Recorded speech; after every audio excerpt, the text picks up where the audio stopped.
Now, a British minister has said that the UK and its allies will not be intimidated by Russian cyber threats into stopping their support for Ukraine.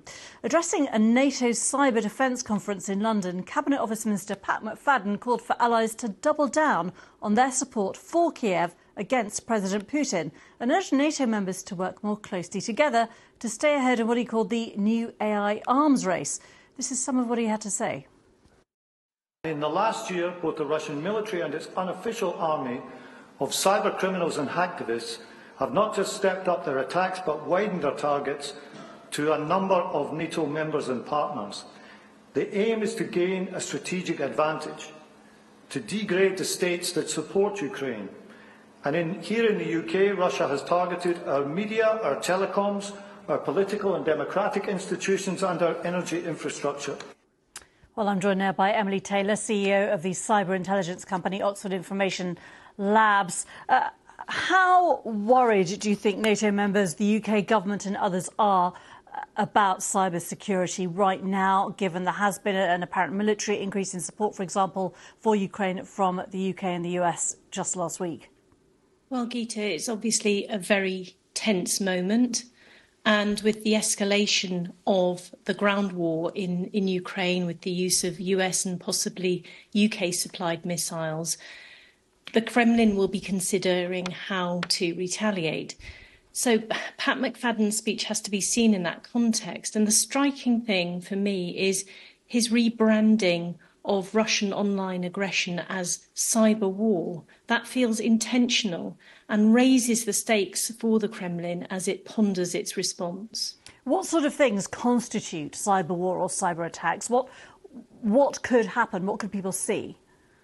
Well, it's a striking phrase, Geeta, because, you know, whereas 10 or 15 years ago there was an awful lot of hype about cyber war and the thinking was that the next armed conflict would be fought primarily in cyberspace, that's not really how it's panned out. Instead, there's been this endless white noise of cyber attacks, but some states are more active than others. Russia and a handful of others flout norms that have been agreed by member states continuously, including not targeting other people's critical infrastructure. But it's not clear what is the consequence of flouting these norms. So this ramping up of the rhetoric by Pat McFadden I think is part of the picture, because traditionally hostile cyber is in this sort of grey zone of intimidation, disruption, whereas war is something that can provoke a lawful response of self-defence. And in practical terms, when you talk about critical infrastructure, are you talking about power supplies? Are you talking about, you know, all of our means of communication? What is actually at stake here? So at stake, what Pat McFadden is saying is that cyber attacks on critical infrastructure, such as water, power, health and so on, have incredibly disruptive effects, and that if that is done by a hostile state, that is an aggressive act in his term.